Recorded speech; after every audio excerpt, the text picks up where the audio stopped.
We live inside a system that never powers down. Every scroll, every ping, every just one more check is part of a 24/7 stimulation economy, designed not for clarity, but for capture. Social feeds refresh endlessly. Notifications arrive without invitation. Work no longer ends, it only pauses. None of this feels extreme on its own, but together, it creates a constant low-grade pressure on the mind. Neurologically, the brain wasn't built for this pace. Chronic stimulation keeps cortisol slightly elevated. Not enough to trigger panic, but enough to keep the nervous system alert when it should be resting. Attention becomes fragmented. Focus shortens. Decisions feel heavier than they should. Not because you're weak, but because the mind is spending energy simply filtering noise. And beneath all of this, there's something quieter at work. A network in the brain that activates when nothing demands you. When there's no task, no input, no performance. Neuroscientists call it the default mode network. It's where reflection happens, where meaning forms, where the mind integrates instead of reacts. This network doesn't activate through effort, only through space, which explains something subtle but important. The brain doesn't crave more stimulation. It craves relief from it. And when quiet finally appears, it can feel uncomfortable, not because something is wrong, but because it's unfamiliar. Silence isn't empty. It's the mind returning to its natural state. Silence isn't a break from thinking. It's how the brain organizes itself. When external input slows, a different system comes online. Neuroscientists call it the default mode network.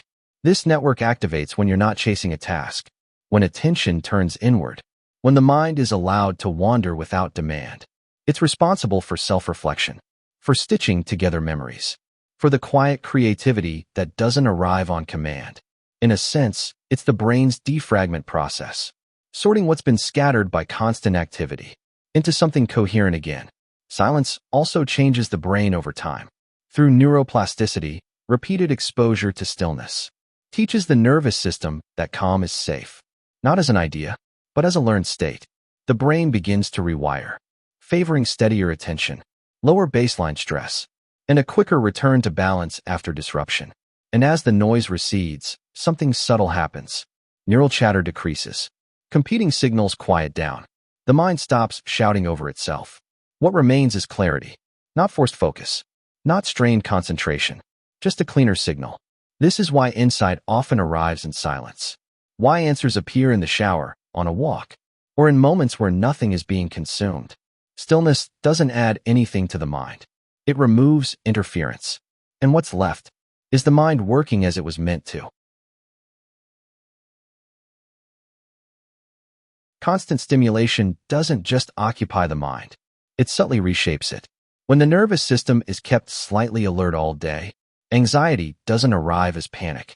It arrives as restlessness, irritability without a clear cause, a short fuse, a body that feels tense even while resting.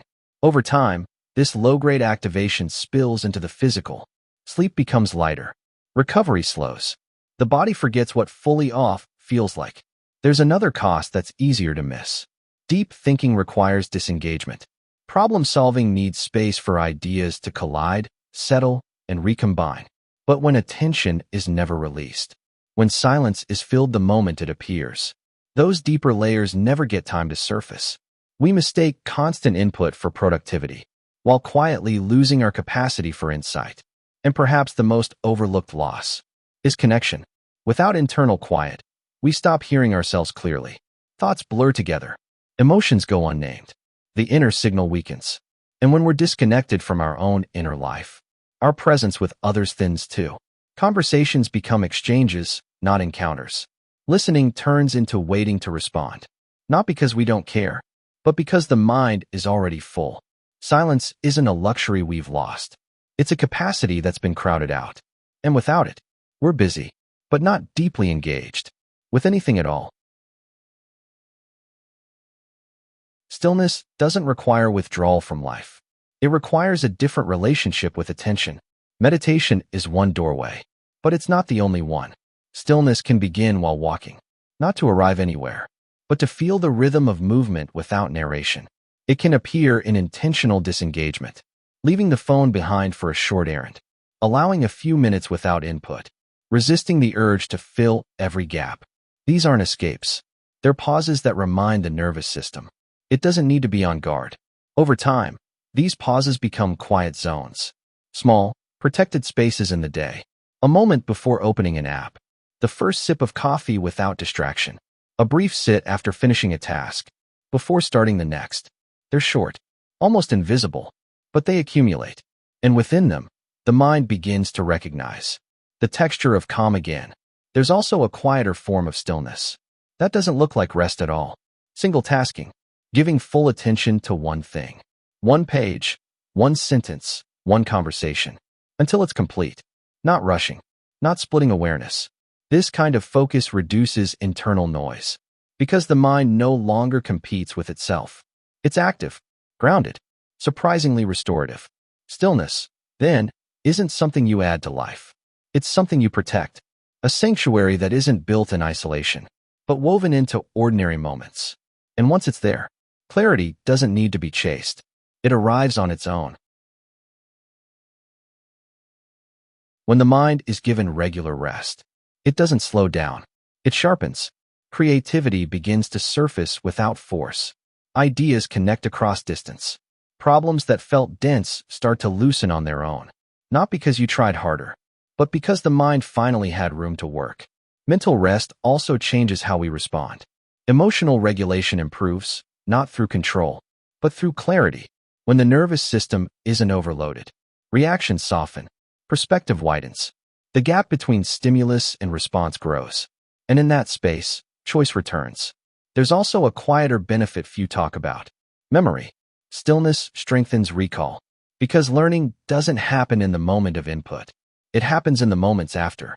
When the brain is allowed to settle, information consolidates. Patterns stabilize. Understanding deepens. This is why silence often follows insight, not precedes it. And this brings us to something essential. In a world accelerating toward constant stimulation, stillness isn't a luxury. It's infrastructure. A requirement for a brain that needs to think clearly, learn deeply, and adapt without burning out. As we move forward into faster systems, smarter tools, louder environments, the most powerful skill may be the ability to step back into quiet, not to escape the world, but to meet it with a mind that's rested, integrated, and awake. Stillness isn't the absence of productivity. It's the condition that makes meaningful performance possible.